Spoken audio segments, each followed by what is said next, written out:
Chrysler, who was the owner of the project at the time, chatted with those fellows, flew back, sat around for a couple of weeks and thought about it and came up with this thing I called the language model.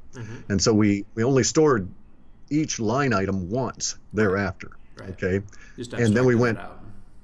correct. And then from every other aspect of the database was entirely hexadecimal integers, because the SQL enjoys hexadecimal integers. It works very fast with them, and it worked very well. But of course, these days it does that for you automatically without you having to do that. But yeah, correct, in those days, correct. I remember. We had to do it. I will remember doing stuff like this. Yes.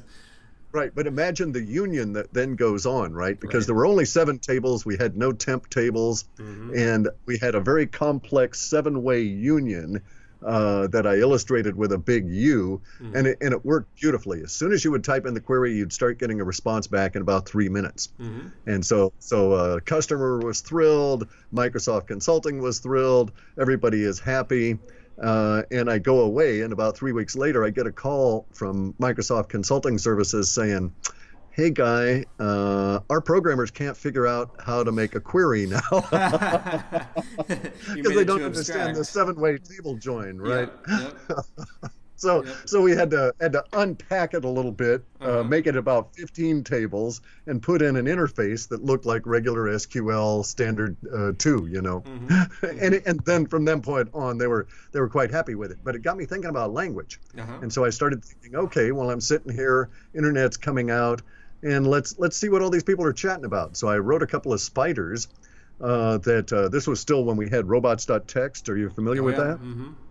Okay, so I just literally bump it from Unix machine to Unix machine and was running on their processor, if the robots.txt allowed. Nowadays, of course, it's all on my servers, just pulling in HTML, but we didn't have that option then. And so I had a very huge data set that I think we ran something like 22 million lines of aggregated data. Bear in mind, I aggregated the data through an algorithm where I was specifically looking for prescient words. I had this theory from working with a university in Mexico City, La UNAM, about language, prescience, and emotion. And so I had to build this thing called the emotion reduction engine, which was basically assigning an emotive value at all these different levels to each and every word in a multi-dimensional array, So right? you're basically tapping the collective wisdom of the internet to get an aggregate feeling of like what people are worried about and what people think are going to happen. And yeah, that's a very interesting project. And I was keying in on the worried part. I was keying in on the emotion because my idea, I had to have some practical use for it just so that I wouldn't feel stupid about doing all this work. And so my goal was, well, I would game the stock market. You know, I find out what the next company is going to have a huge worry and at the time I didn't understand shorting, so I didn't even put that in there to look for downtrends. I was only looking for uptrends. Sure, yeah. You know, but anyway, so it sort of worked. I did my first full-fledged run, and I got back, I was actually targeting SUN, SUN, Stanford University Network. Yep. And so it went all to hell from that point on, though, because I kept getting back all these references to the sun disease. And it was clearly not talking about the computing platform. It was talking about the big scary ball in the sky. Yep. And so I started looking at it from that and started looking at some of these other things. And in the process, went on in there and was looking at the money aspect, because there's, of course, all kinds of prescient words around money. And then I noticed off in the corner there was this collection that clustered around the idea of replacement. And of course, the more I drilled into it, the more the idea came along that there would be a replacement for the current monetary system. Now, being young in those days and very naive, I thought it would happen, just 5 years, no worries. You know, instead of 35 or 40 generations or whatever it's going to take. But anyway, so that's how I got hooked on it. And then when Satoshi's white paper came out in 2009, you know, I stood up and shouted, "This is it!" And if my life hadn't been so hellacious, I would have written mining programs right then. As it was, I got involved in late 2010 and have been with it ever since. 2012, I knew. 2012, I knew for sure that we were that we'd passed the point of lift off, so to speak, that we were never coming back, Mm-hmm. that it wouldn't fail, and that's when I started recommending it to people. Mm-hmm. Since then, I now am driven by the sort of like revenge on my enemies. Yeah. Okay. So from this perspective, right? It'd be one thing if I used such knowledge to make myself wealthy, and I could become a fairly wealthy individual and live a lot better than I am now. But my goal was to be as disruptive as possible. Mm-hmm. And so I thought to myself, if there was going to be this occurrence where software was going to eat money, then there's a lot of people that could be involved, but they're not techie. They're not savvy to the software. Yep. So I decided to set myself up as a mouthpiece for that, and Universe would provide me listening ears. Yep. And so far we've got listening ears, and I have in my email bins now 6 email thank you notes from people that have made themselves millionaires following this advice. Yep. And so this is highly disruptive to have these people come on in from the woo-woo side, from the fringe element side, and gain economic power. And so not only are we going to change the world with the cryptocurrencies, but the people that are getting in it and making themselves wealthy just because of their attitudes now and their now new position of power, the world is starting to shift even more. Yep. I suspect we'll see disclosure by 2020, mostly as a result of what's going to happen over these next couple of years. Yeah, it's going to be crazy. Yeah, I your story resonates with me a lot. It reminds me, I think in 2010, which is also when I got into Bitcoin, the only people that could really see what was happening were people who had a background with strong technical knowledge and a strong interest in economics and a willingness to sort of see the illusion of the whole monetary system. Those things are not common attributes among people, and I appreciate your vision of sort of getting the word out there, because very, very few people were fortunate enough to have that unique combination of interests and mental mindset to be able to see what was coming. So that's great. That's a great story. Yeah, my own story is kind of similar. I was interested in the stock market. I was running really complicated spreadsheets trying to predict which way the stock market was going to go and things like that. And I started getting interested in penny stocks because they did stupid things sometimes, and sometimes those stupid things seemed predictable. I remember I found out about Bitcoin trying to. I was researching payment systems. I was interested in chargebacks. I was wondering, why can't we have an electronic payment system that doesn't have this risk of chargebacks? And somebody said, oh, well, you could always use Bitcoin. And I started, what's Bitcoin, right? And so I started reading about it. I was like, wow, this could take over what the world, idea. Right? Like, it's just it could completely take over the world. And I remember I took this to my wife and I said, this is going to be big. Like, you don't have any idea how big this is going to be, So we started talking about this, and well, how do you buy it? Well, it turns out this is 2010. I said, well, I could wire money to this kind of sketchy-looking website. It's called Mt. Gox. Or there's another way. I could. There's this guy in Canada. I don't know if you remember this on the Bitcoin forum. You could mail him cash in an envelope. Yeah. He would send you. And he would send you Bitcoin. Right. So I was like, well, I want to put some cash in an envelope and mail it to this guy in Canada. He's going to send me this magic internet money. It's going to be a big deal. And so you can sort of imagine how my wife took that. She did not like that idea at all. I didn't tell mine. So we argued about this. So, we had 2 children and 1 on the way. We didn't have a lot of extra money, so we argued about it for months. Finally, my birthday and Christmas came around at roughly the same time of year, and she said, here's $200. I'm tired of arguing about this. Just flush it down the toilet if you want to. So I put that money into mining. I started I guess you'd call it a mining scheme. I started advertising on Craigslist for people that had video cards. And this was 2011 by the time I started the mining scheme. And so I would pay people in advance to run my cryptography project, which I won't tell you what it is, but I'll pay you in advance every month, and it'll pay off your video card in the course of like 6 to 8 months. And so I had college kids mostly around the world who who did Bitcoin mining for me without knowing it was Bitcoin mining. So that and you know, pretty sneaky. Yeah, it was. I disguised the Bitcoin mining software and kind of hid it in another software package so it looked like something else. So anyway, that's how I got into Bitcoin. The first ICO came out of some thinking that I was doing about treating it as a protocol layer. Now you'll appreciate the idea, which at that time people were thinking of Bitcoin as money. I thought we could also think of it as a protocol layer, the same way we build, you know, HTTP on top of TCP/IP on top of Ethernet. You know, we stack these protocol layers. We could do that with money protocols. And so that's how the idea for Mastercoin came about. I needed a way to pay for my crazy protocol ideas that I wanted to do. And so we did the first token sale ever. It was just literally me putting a Bitcoin address on the Bitcoin forum and saying anybody that sends Bitcoin to this address automatically owns Mastercoin. And $500,000 came in from random strangers, which was a bizarre feeling. Staggering. We've seen that in much larger scales these days, but at that time that had never happened before. And so then Bitcoin went up tenfold shortly thereafter, and I found myself sitting on $5 million worth of Bitcoin that I needed to spend on this project, and so quit my job. The token that we released called Mastercoin went up 100-fold, so I sold like 2 or 3% of that. And I thought, okay, that's just enough to quit my job, and it'll keep going up. Well, it didn't keep going up. In fact, a bunch of other projects launched, one of which was Ethereum, and people sort of lost interest in the way I wanted to do things. And the price of we ended up changing the name at one point from Mastercoin to Omni. It's still called Omni to this day, but the price went down almost 100-fold. So I found myself back where I started financially, essentially.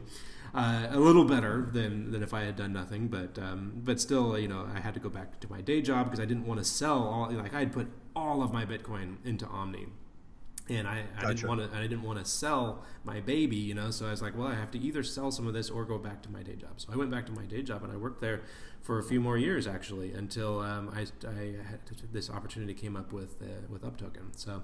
And you know they weren't even going to do a token. CoinMe they were thinking about maybe doing some sort of token sale around other concepts, and I said no, you need to do one for ATMs. It's like the perfect way to do a token sale. So I got so excited about that, and of course the value of cryptocurrencies was in a nice bubble, and so there's lots of money raining from the sky on all these projects. And it's like, look, you guys, this is the perfect token sale. We've got to run with this. And so I basically talked him into doing a token sale. And I have not done I haven't been directly involved with any other token sales between doing the very first one and this one. So. And now you're into the ATM side of it, the hardware side of it. Yep. You know, beautiful space though. Yeah. Some of the things that are occurring, for instance, I'm in Washington State. Where are you located? We're in Washington State as well. Yeah, we're in Seattle and South Lake Union in a co-working space here. So. Oh, okay. So you're aware of what's happened with all of the exchanges and how they've dropped Washington like we were, you know, a rock on fire. Yes. ATMs are the route around that. Yeah, well, and of course, CoinMe has to deal with that. CoinMe is a licensed money transmitter in the state of Washington, and we have to deal with all the hoops that they want us to jump through in order to do that. A lot of companies did pull out, and of course, we're based here, and so we didn't pull out, and we committed to jumping through all those hoops. But it does get around the hoops for the common person for sure. So, well, and that's where it's going to. Grow from, at least in terms of our data, okay? Because Washington State is not unique in being a butthead about cryptos. Yes. And just as an aside, too, if you guys are ever going to go push on any of the legislature or government in Olympia, give me a heads up. I'd be glad to come on in. I'm local to the town, so it wouldn't be a problem for me to come on in and we can chat, maybe try and change some minds. Yeah, it'd be great. It's I'm told that the regulators in Washington State want to be friendly to innovation, and they just not doing a good job of it. I'm told the opposite. Yeah. I'm actually told that the orders are coming out of for Washington. Well, okay, I'm in the woo-woo world. Okay, so my data and my personal perspective is that Washington State is the trial balloon site for a lot of the crud that comes out of Washington D.C. And so I've been told that the regulators in Washington D.C. are telling Washington State how to perform because they want to set up a model. Interesting. And yeah, and whether or not that's accurate, it sure does appear to be a good explanation for why they've been so regressive these past 2 years. That could didn't used to be that way. Remember, Coinbase was one of the first ones that came on in. Washington State let them just fly. Yep. You know. Yep. And then since then, it's been regulation on regulation on regulation. And actually, it's not even regulation. It's the reporting part of it that's killing everybody. Yep. Yeah. That's it's been a pain. They've been, CoinMe had to talk to 200 banks before they found someone who would give them a bank account. 200 banks. Yeah. Yeah. It's madness. I say I know of banks now that are telling their customers, if you buy Bitcoin, you lose your account with us. Yeah. Yeah, they're hostile to it, both from a couple perspectives. One is sort of like, well, we have to, we take on risk when Bitcoin transactions are happening, and I kind of understand that. But I think there's also they're starting to recognize the threat that cryptocurrencies present to the whole model that they are a part of. So I don't think they would ever admit that, but I think that is also a part of what's going on there. Well, I'm interested to hear you. I haven't heard the word woo-woo before. Is that a self-identifying term, or is that something you came up with? Sure. It actually comes from a takeoff of the movie Captain Ron. I don't think I've seen that. Okay, it's a screwy sailing movie, and I can't think of the guy's name. He's a decent actor. He's in there with Martin Short and stuff. Anyway, they're sailing around the Caribbean, and there's this one scene where the Captain Ron has to tell everybody else, this is the Caribbean, El Caribe, the Spanish Main. It's a place full of hoodoo, voodoo, and he goes on to say shit and other things, but I say woo-woo. Yeah, okay. So something where we're throwing in the conspiracies with the zombies, right? From that perspective, then, what is your theory about the creation of Bitcoin? I mean, that's just rife with possibility for conspiracies. Yeah, and there's a lot of people that say it was, an NSA job and this sort of thing. However, there's something that's very interesting here. I'm a linguist now and have been for the past 20 plus years. And when I read this Satoshi paper, I realized that I was dealing with an individual author. Yeah, that's my impression as well. Yeah. Right. There were not two minds involved there. There was not a group think in creating that. I can say that from the linguistics of the paper itself. And then I've also examined the Satoshi emails that were going on during that period of time. And again, we're seeing a single mind there. Yeah. Now, maybe this mind was a representative of the greater collective deep state that wanted things to move a particular way. And so we have to imagine ourselves in a historical situation here. You're way too young for this. You wouldn't grasp this idea natively, I don't think. But we are indeed at a point where the fiat currencies are dying. All of the currencies that are dollar tied are collapsing because of the debt load. Yes. Almost all currencies die between 42 years and 80 years of life. There's never been one that's gone longer than 80 years except for the U.S. dollar. And truly, we have to reckon the U.S. dollar from 1972 when Nixon took us off the foreign exchangeable gold standard, right? So that's really our time frame on this. So imagine a situation where you have a collective group of people that are in power and who are part of the fiat issuing scheme at the very top, and they know it is dying. And so there's an option. We can go into the dark chaos of the Black Ages as the dollar dies and nearly 1.5 billion people die without the support that was involved from the dollar, and there's wars and all of this. Or we can come up with an alternative. And so then they look around and they say, well, gold and silver would be an alternative. Not. You can't have you can't effectively send gold coins or silver coins to Amazon for your purchase. So we're entirely in this system now. Yes. These people also know that we've doubled our population as a result of the debt. That since the Federal Reserve came in, the population has doubled. And if we don't want at least half of that population to die off, if we wish to continue with the population we have now and the thrust we have into technology, the only way to do it is to come up with some other alternative. So maybe the NSA over the 50s and 60s, because bear in mind, in the 60s, there was discussion about digital money. And we had some number of writings involved in the digital money world, out of DoD, out of the DARPA projects and so on, all through the 70s. And it sort of ceased about 78. And I think that's when they actually got the idea solid and started working on it. And then at some point, Satoshi was either part of it, co-opted, the PR, the front piece, whatever it was, and out they bring this. Now, this is a conspiracy theory. And in this theory, you would say, well, why would they do this? Well, it's in their own interest to have a smooth transition to a new system. And from my perspective, I saw this potential in 2005 and realized that the people at the top are not going to allow themselves to be chopped off at the knees. They will participate in the formation of the new system, and when we see them moving into that new system, then I can be assured at that point that that is the system that's been chosen and will survive. And I also knew that they weren't going to go to gold and silver. And see, this is where I had to depart with a lot of the gold guys who got really pissed at me because I kept saying that, gold's going to go up, but it's not going to be meaningful because we won't care about gold. It'll simply be a storehouse, a legacy kind of media for some period of time. And here we are. Here we are. The world is fractured. It's not going to be corralled by the banks. And their whole scheme is sort of going wrong, but they've got to continue with it because it is successful at its basic core. And it's going to get even more so.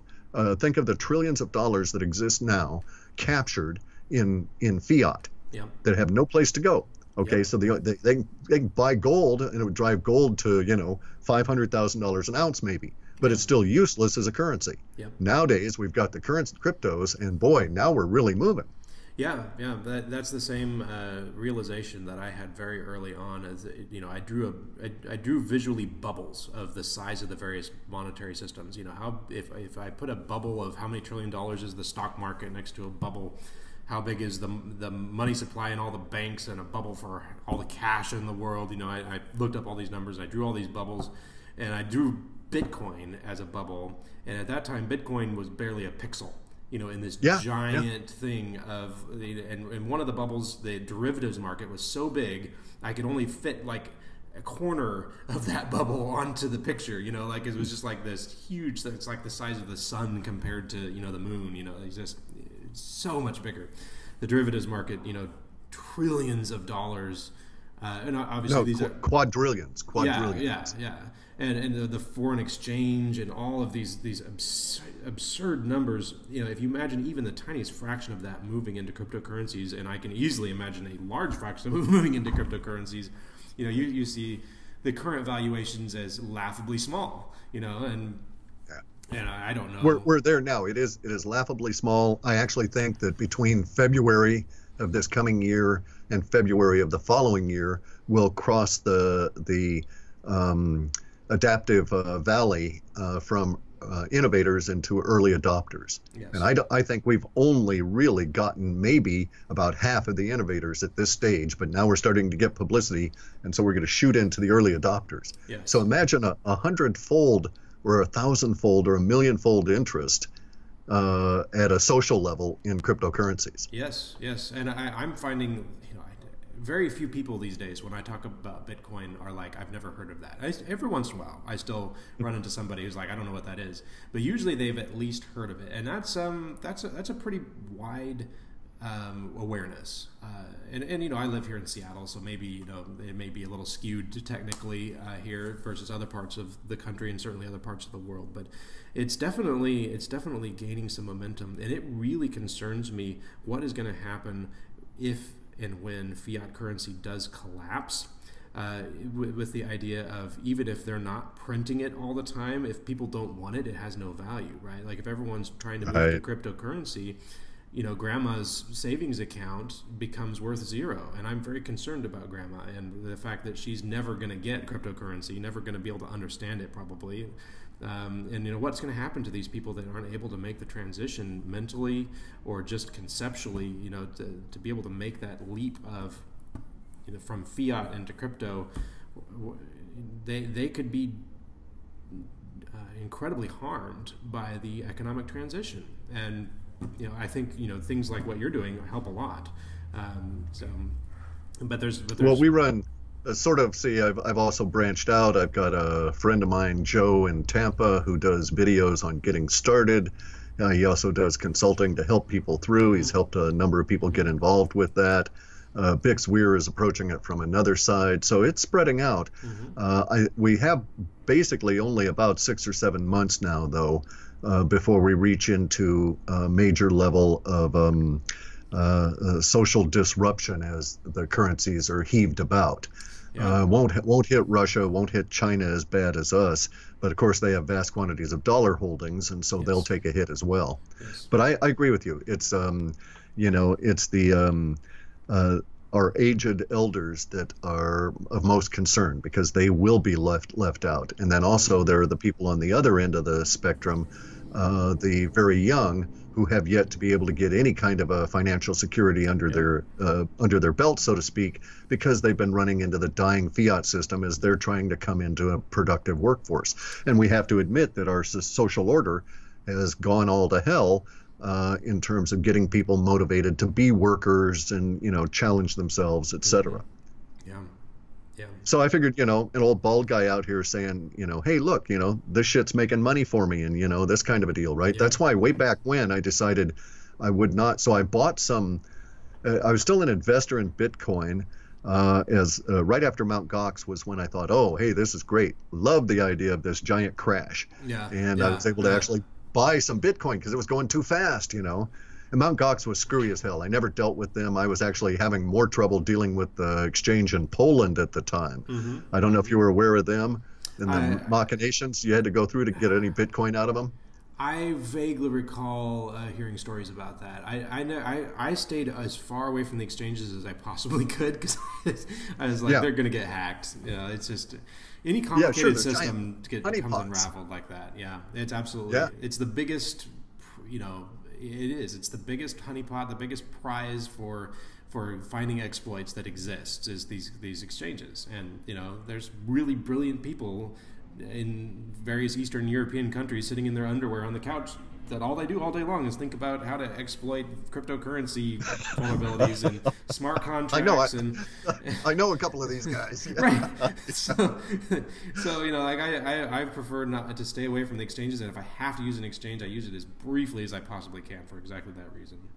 Yeah, same here. But even back then, it was like right after Mt. Gox went down, I purchased some Bitcoins from Coinbase. I think I paid $40 each for them or something.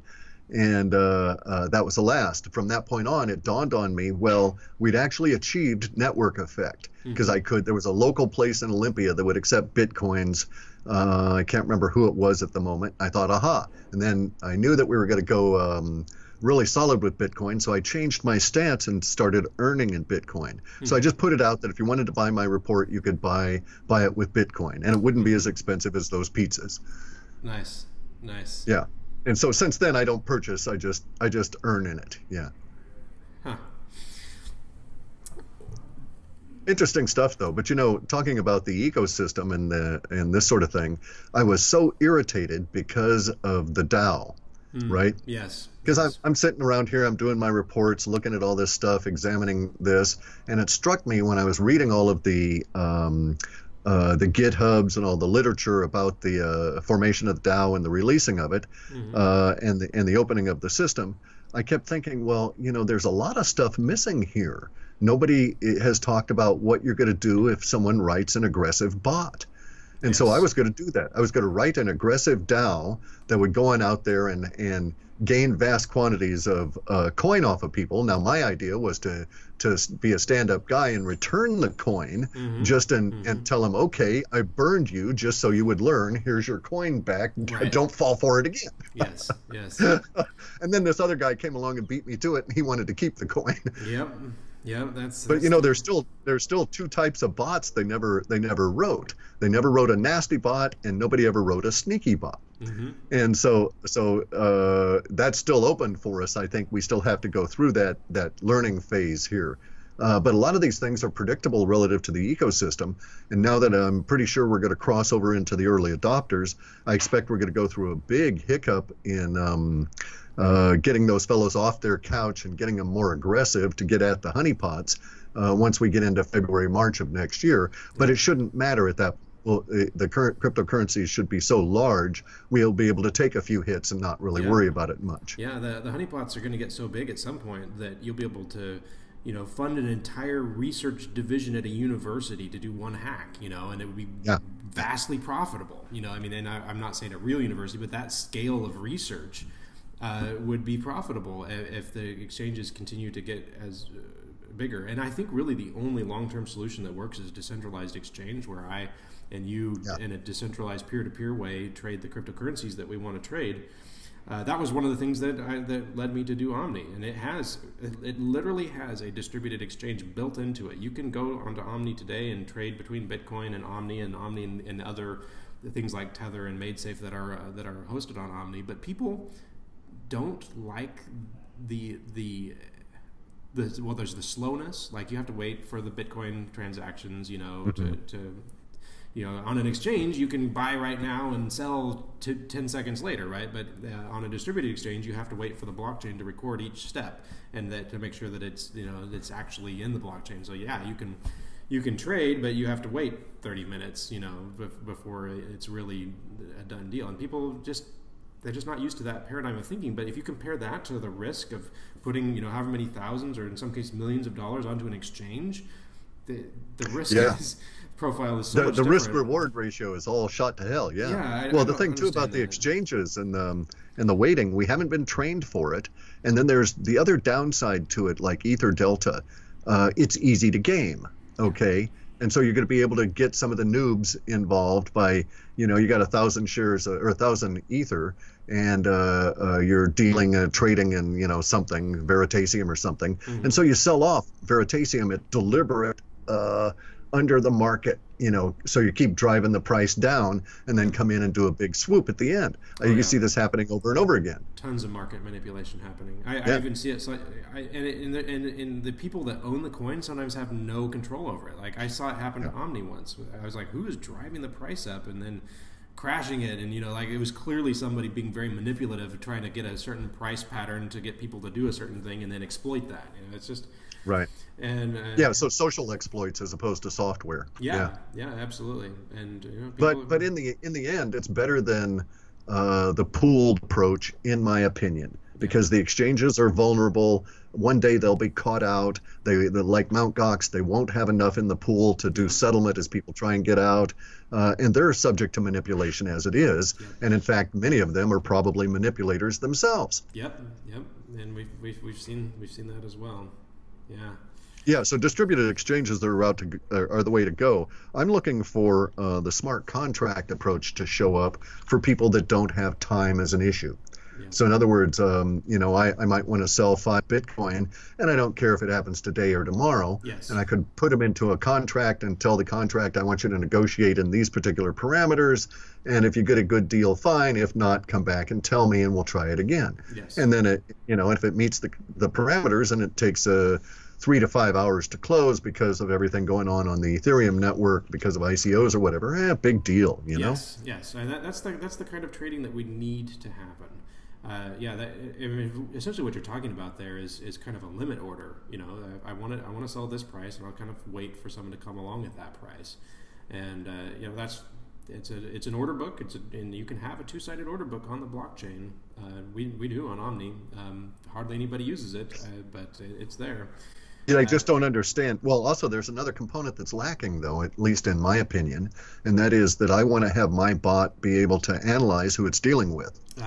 So we definitely don't have that. To say that anonymous. Right, and I don't care about knowing who it is. I just want to know their trading track record, so to speak, and that they could close the deal, right? Yes. And so there'd be a certain amount in my smart contract. There would be a certain amount of qualification, if you will, for the task. Now I'm waiting for something like there's another scheme out there, Spectre. Have you seen them? I don't think so. Of course, there's a ton of projects that I haven't researched that right. are probably deserving my research. This is a central pool. This is a distributed exchange with a supposedly distributed pool, and they've got a payback scheme for those people that help fund the pool, and it all sounds very nice, and I'm sure it's really solid. They've got a great team behind them. I'm not opposed to that, but it strikes me you could game the whole system at a very large macro level by hitting it with multiple bots at the same time, and drive in just to loot their distributed pool. And I don't really understand how they're going to be able to maintain the pool aspect if it's that distributed. Yeah, I think what you're talking about there is exactly up the line of my thinking of complexity theory. Just like there are certain systems, especially when you come to cryptocurrency and monetary rules built into things, as you build complexity, you're basically adding more and more doors to your vault, right? And one of those doors is going to have a fault. And there are people that are willing to spend all day, every day, looking for those faults. And the more complexity you add, the more doors there are. Every time that I have the opportunity, I say, what is the simplest possible complexity that I could use for whatever it is I'm trying to do? I mean, so you probably saw this with UpToken. You know, we used literally the minimum viable token for the ERC20 token. Like, I did not want. It was clean. Anything else. It was what I called tight. So, and I just literally took the minimum viable token from Ethereum's website. We did not change one line of that code because I'm very concerned about the complexity in these contracts, and everything that we add or change, or every cool feature that sounds so awesome, it comes with the cost of there might be a way to hack that, and we won't find that out. And some of these things, they go a year before someone's like, oh, hey, here's an exploit for this thing. So just because you've had smart people review it doesn't mean that every possible exploit has been found. So, yeah, I hear what you're saying. In fact, the people I work with too, on those guys that are on their couch sitting around thinking about this, a lot of them will sit there and just do thinking. I happen to know of a couple of operations or projects that are ongoing now, and one of them was very smart. I won't go into any of the details, but these people have two tiers of cracking bonuses, and they were really sharp, and they went out on the deep web, and they put out their cracking call out there, and they were shocked at the number of exploits that actually showed up against their project that were quasi-viable. So they haven't even paid out yet on their cracking bonuses. One's $100,000 and the other's $250,000 US. And if you can reach so far, you can obtain the code, and they'll be quite happy to pay you for it. But they've really tightened up their operation just in getting this peripheral amount of frenzy around those cracking bonuses. And they were quite shocked at how many people crawled out of the deep web once that was available. I mean, I think I was told that there were 65 active connections within minutes of posting that. So, pretty good approach. Yeah, it'll be an interesting few years coming up. I guess we'll just have to hang on tight, huh? I'm more of I'm a surfer, and so I like to get loose, surf the wave. Yeah, there you go. Yeah, that's about. Yeah. I like that analogy. It's, if you can see the wave coming, you can surf the wave. Well, I've got another call I've got to move to here pretty soon. So, it was such a pleasure talking to you, though. I really enjoyed hearing all of your things. You've given me a lot to think about, actually. So I'm sure I'll get lost in various websites trying to think about some of the things you brought up. So I appreciate you doing that. And hey, watch out for that woo-woo. Yeah, that rabbit hole has no bottom. Oh, I know. I've done a little poking around on that stuff before. So yeah, it's a fascinating world. Well, please. One last thing before I let that particular idea. When I was coming up and I was a programmer in the 80s, when the HTML and the internet, even the BBSs, we had two things. As soon as we had the connection on the internet, we had all the techies talking about tech stuff, and the very first subject other than technology on the internet was UFOs. Interesting. Yeah, it has the longest history. I would have thought it was pornography, but no. No, UFOs are much more fascinating. Oh, okay, all right. Well, please keep up the good work. You're a soldier in the effort to get all the knowledge out there that needs to be gotten out. So thank you for your and take me up on the offer to kick ass on the legislators if you ever head that way. Yeah, absolutely. All right. Okay. Talk to you later.